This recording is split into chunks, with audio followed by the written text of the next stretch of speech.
Good morning guys.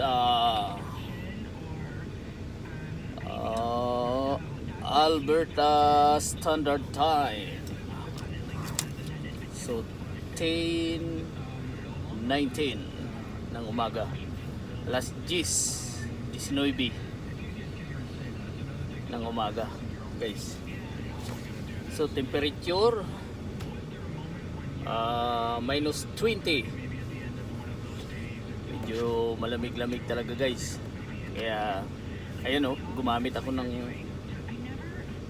pagtabon sa mukha kasi para hindi basta-basta ma-frozen yung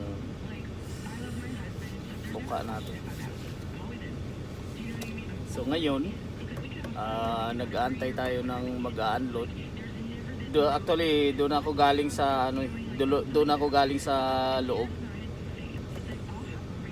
Pero wala, busy.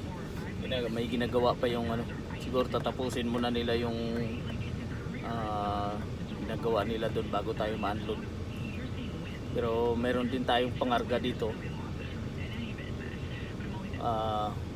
Papunta rin sa ibang planta. So wala tayong magawa. Mag-antay tayo. Kailan tayo, oras tayo unload dito. So ready na tong ready na tong non-strap ko na to lahat. So ready na yan ng forklift.